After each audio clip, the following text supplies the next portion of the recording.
मैं बड़ा मजबूत हूँ, लेकिन हाँ इतना जरूर है कि मैं उस अल्लाह की रस्सी का एक हिस्सा हूँ। मैं अल्लाह की उस रस्सी का एक हिस्सा हूँ। निहायत ही कमजोर हूँ, लेकिन जब मेरी निस्बत मजबूत और आला और बुलंद जात से हो गई, तो अब मैं कमजोर न रहा बल्कि मैं बुलंद हो गया, बड़ा मजबूत हो गया। इतना मजबूत कि अब ये टूटने वाला नहीं, जो इससे बंध जाएगा उसे ये खींचने की कोशिश करेगा। दोस्तों, ये अल्लाह की शान है।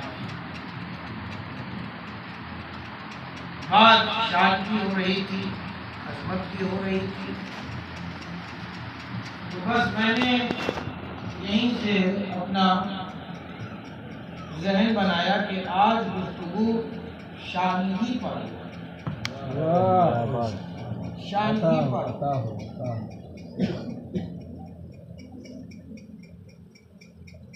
इसीलिए मैंने कहा कुरान मजीद की आयत करीमा मैंने तिलावत की,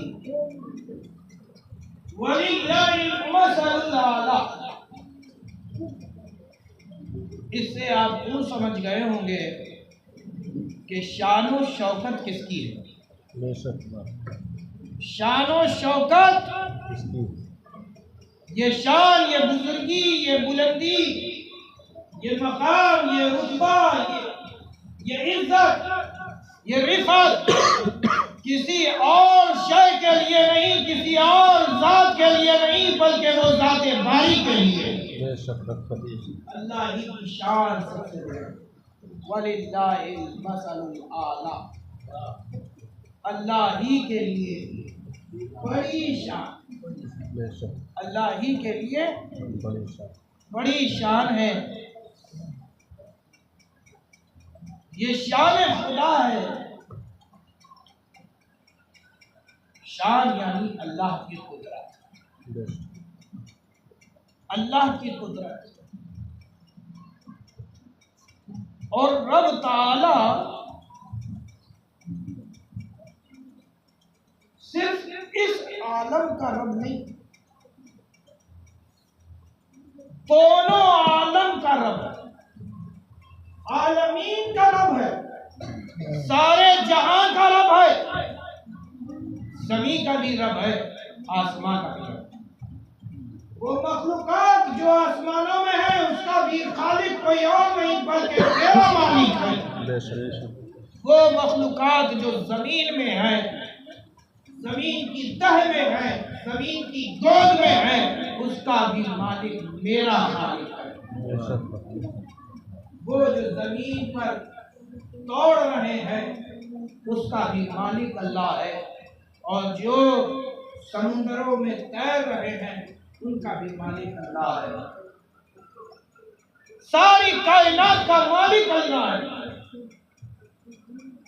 सारी अजमतें, सारी शान, सारी शौकत, सारी बुलंदी सिर्फ उसी के लिए, सिर्फ वही इस लायक है कि उसकी तारीफ की जाए।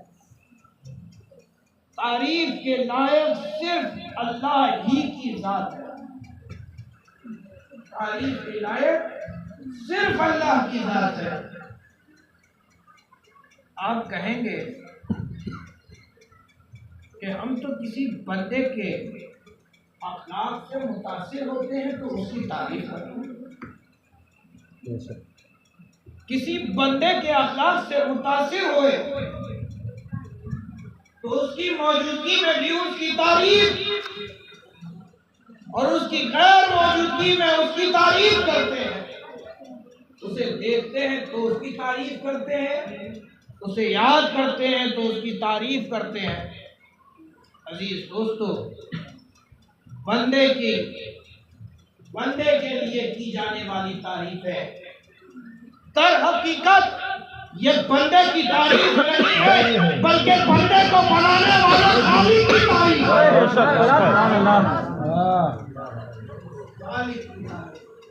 जिसने अपने बंदे को ये खूबी अता फरमाई, ये उसने खल्क अता फरमाया, ये पाकी, ये बुजुर्गी अता फरमाई, ये तकवा और तहारत अता फरमाया।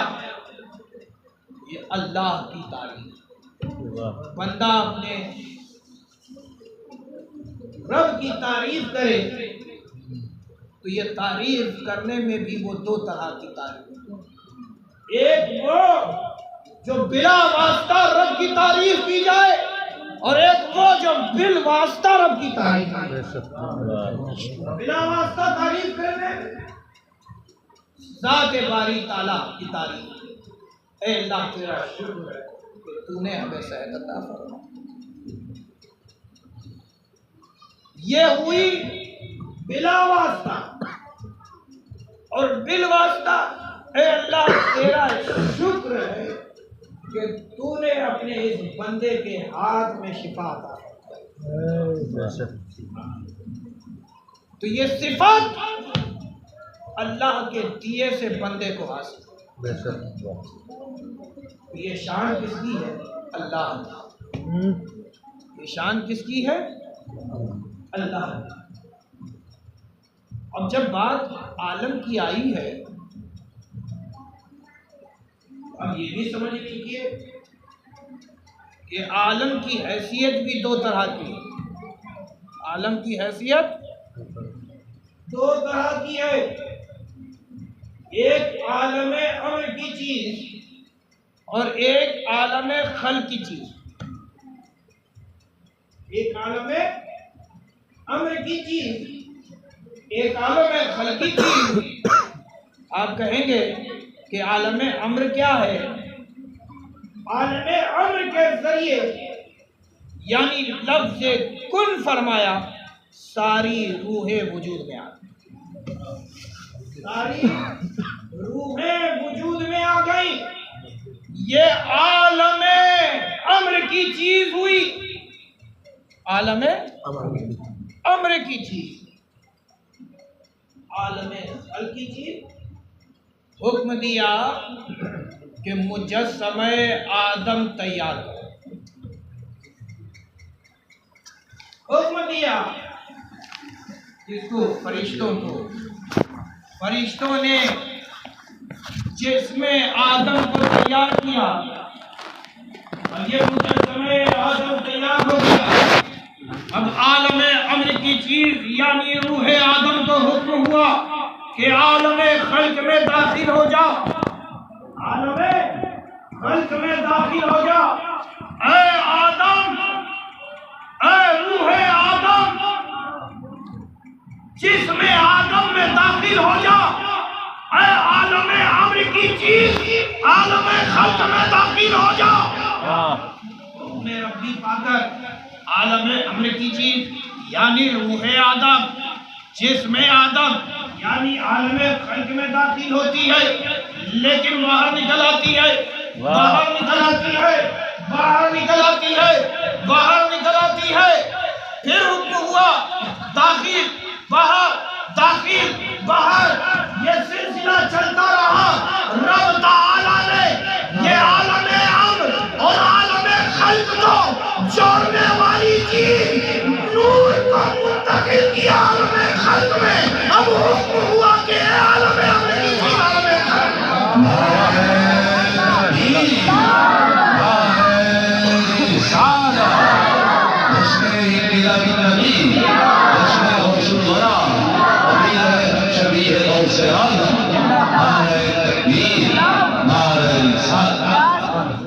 आलम अम्र की चीज आलम खल्क में दाखिल हो जा। तो रब ने इंतजाम फरमाया, इंतजाम किया। नूर हुक्म हुआ अब दाखिल हो जा। हजरत आदम की रूह दाखिल हुई तो निकली नहीं, दाखिल हुई निकली नहीं। गोया के आदम अलैहिस्सलाम का ये अमल। अच्छा, इससे पहले मैं ये बात बताओ, कहीं आप ये ख्याल ना करें कि रब ताला का हुक्म था और आदम अलैहिस्सलाम ने उसे नहीं माना। नहीं माना। हुक्म रबी था दाखिल हो जा, लेकिन आदम अलैहिस्सलाम की रूह बाहर निकल आ रही है। कहीं ये ख्याल पैदा ना हो कि आदम अलैहिस्सलाम ने रब का हुक्म नहीं माना, रब का हुक्म नहीं माना। अरे रब का हुक्म था दाखिल होने का। अगर रब का हुक्म ये होता दाखिल हो जा, निकलना मत, तो खुदा की इज्जत की कसम आदम की रूह जिसमें आदम में रहती। लेकिन निकल निकल के आदम की रूह बता रही है कि अभी ये दुनिया अंधेरी है। अरे अल्लाह ऐसा इंतजाम पैदा करना दे ताकि ये आलम खल्क में भी रोशनी हो जाए। वाह वाह वाह माशाअल्लाह वाह। ये जुल्म छट जाए। ऐ अल्लाह कुछ ऐसा इंतजाम फरमा तो अल्लाह की शान के अल्लाह ने वो नूर जिसमें आदम ने ये अल्लाह की शान, ये अल्लाह की कुदरत।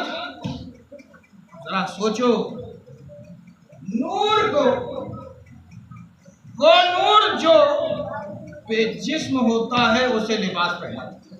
वो नूर जो बेजिस्म होता है, जिस्म से पाक होता है, लेकिन वो पाक ज़ात ने अपनी कुदरत से उस नूर को जिस्म अता फरमा दिया।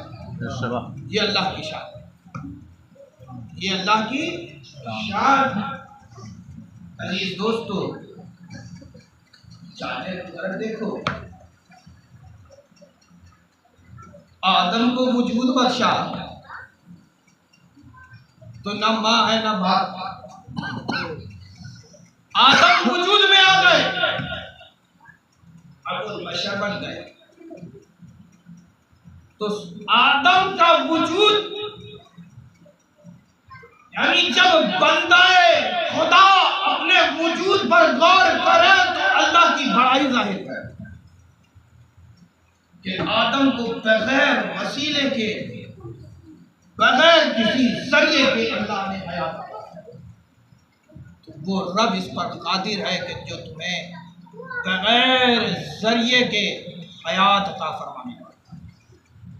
ये अल्लाह की शान है। और अल्लाह की शान देखें कि अल्लाह तबारक व तआला ने बाप और माँ के मिलने से औलाद वजूद में आती है, लेकिन वो कुंवारी मरियम, वो पाक मरियम हामिला हुई, उम्मीद से हुई, बच्चे को जन्मती है, लेकिन ईसा अल्लाह का कोई बाप नहीं। तो वो रब की शान है कि अल्लाह तबारक व तआला बगैर बाप के भी बच्चों को हयात अता फरमाता है। बगैर हयात, बगैर बाप के हयात शान।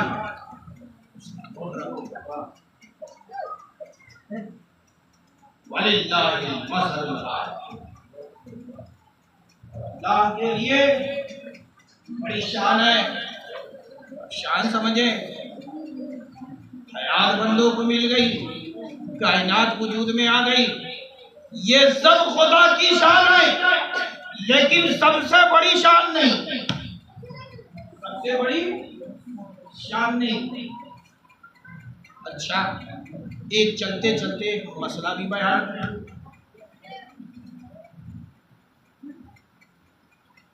नबी और रसूल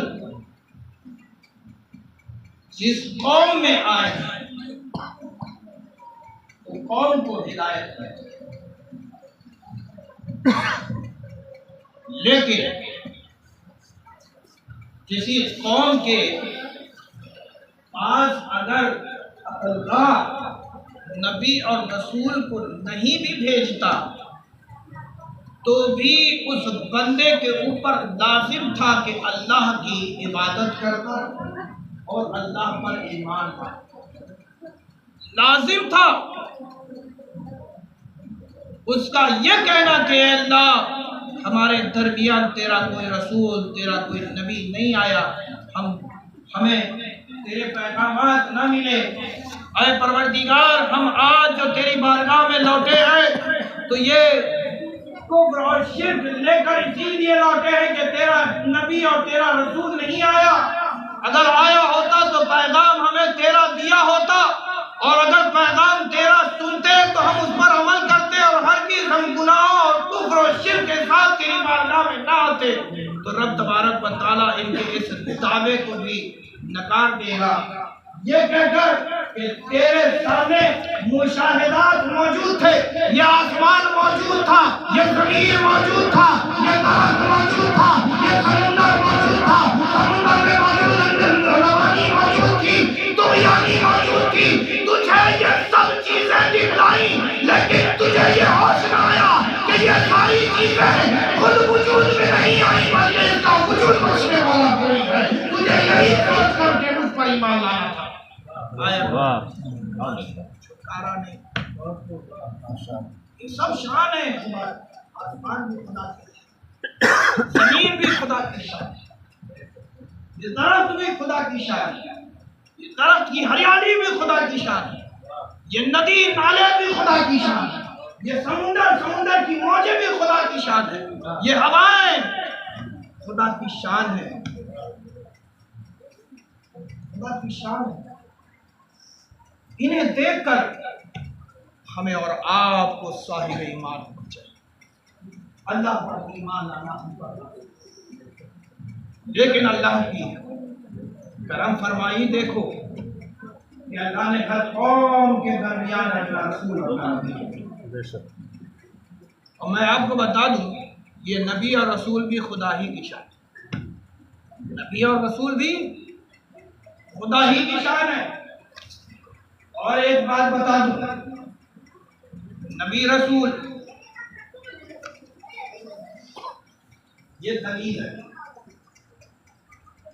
नबी और रसूल दलील है। दावा क्या? खुदा है,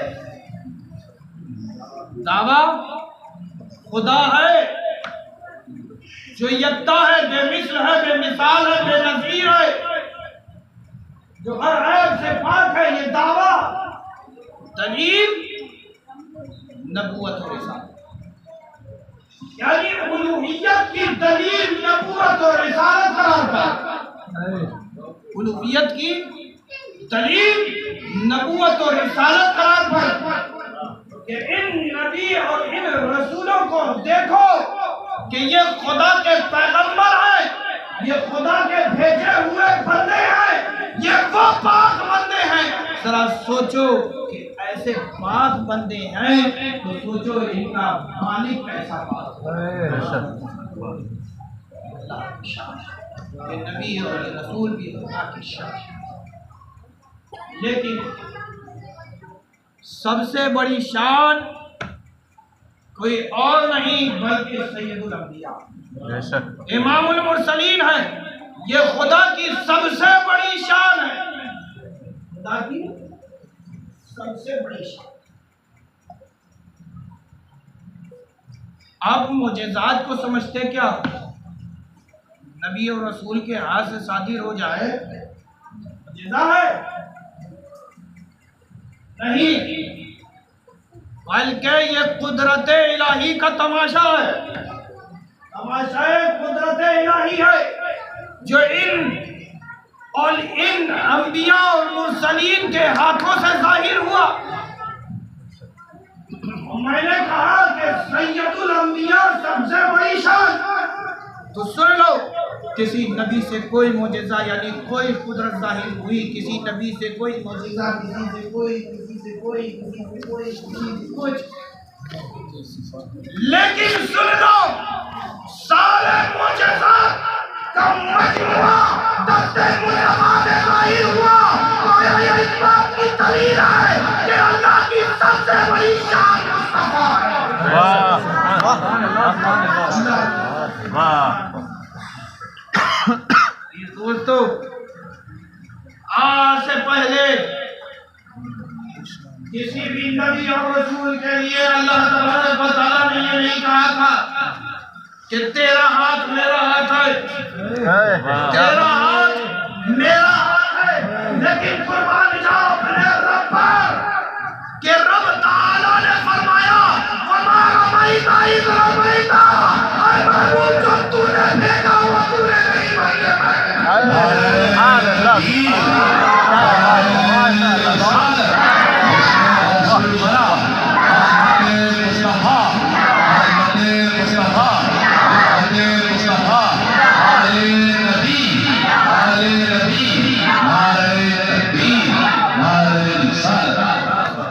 तो यदुल्लाह यदे मुस्तफा है,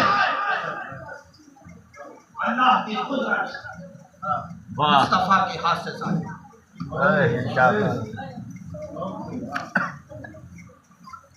चश्मे रवा करने हुए हजरत मूसा रब के हुजूर अर्ज करते हैं, अल्लाह क्या करूं? क्या है तेरे हाथ में? ऐसा है, मारो, हटा। चश्मे रवा हुए, कौमें सैराब हुई, सहाबा भी परेशान, लेकिन कुर्बान जाओ उस यदे मुस्तफा पर जो सरापा खुदा की कुदरत है। अल्लाह के रसूल की बारगाह में भी अर्ज किया, या रसूल अल्लाह, या हबीब अल्लाह, हम प्यासे हैं। अल्लाह के रसूल ने फरमाया, क्या है तुम्हारे पास? कहा हुजूर, एक प्याले में बस थोड़ा सा पानी है। ले आओ। उसी कूजे में अपना हाथ डाल दिया, चश्मे रवा हो गए। तो मुस्तफा को चश्मे रवा करने के लिए किसी आया की जरूरत नहीं, इशारा फरमा दे अपनी उंगलियों पर तो चश्मे रवा हो।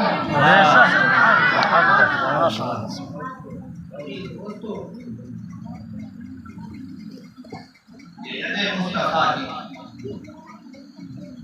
यदुल्लाह है। अच्छा साहब,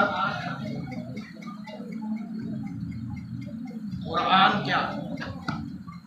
चलो बच्चों, तुम लोग बताइए कुरान क्या है?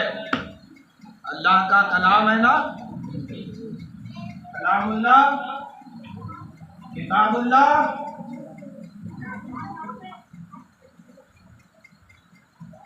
खुदा के कलाम का मजमुआ कुरान मुक़द्दस। कुरान मुक़द्दस अल्लाह का कलाम। अब जरा होश के साथ सुनना, के साथ दिल जमी के साथ सुनना। एक बहुत बड़ी बात कहने जा रहा हूं। अल्लाह का कलाम, किसका कलाम है? अल्लाह का कलाम। किसने सुना? अल्लाह कलाम करता है। वाह, कलामुल्लाह है। किसने सुना अल्लाह को कलाम करता हुआ? अल्लाह मुतकल्लिम है, कलाम करने वाला है, लेकिन उसको कलाम करता हुआ या तो कलीमुल्लाह ने सुना या तो हबीबुल्लाह ने सुना।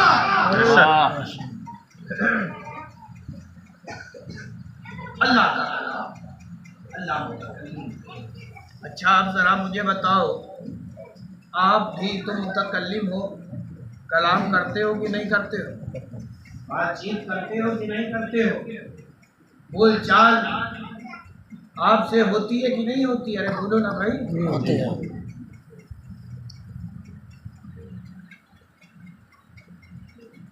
तो ये बोलना जिस्म के किस हिस्से से पाया जाता है? जुबान। बोलिए ना भाई, जुबान ही।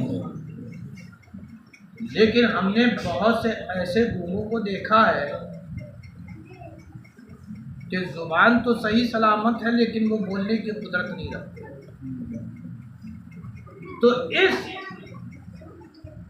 जिस्म के लोथड़े में हयात अल्लाह तबारक व तआला जिसे अता कर देता है, वो मुतकल्लिम हो जाता है। जिस्म के इस हिस्से को अगर अल्लाह तबारक व तआला मुर्दा कर दे तो बोलता हुआ भी खामोश हो जाता है।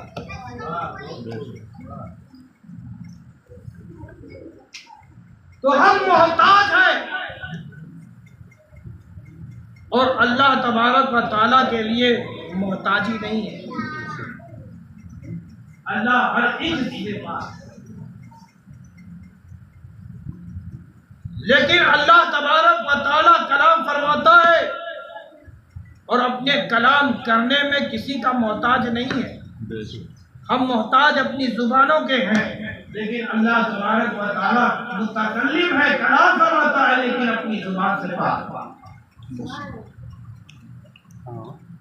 अजीज दोस्तों,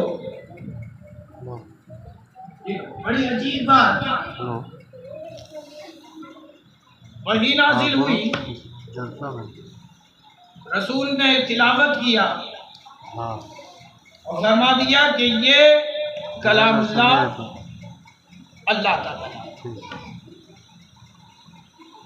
जुबान जिसमें मुस्तफा में एक है तो नहीं,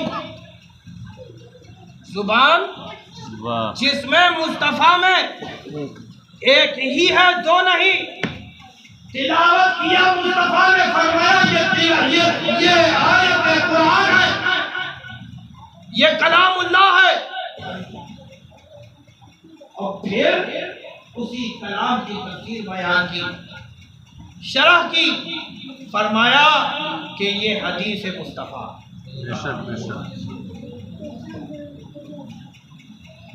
ये हदीस है,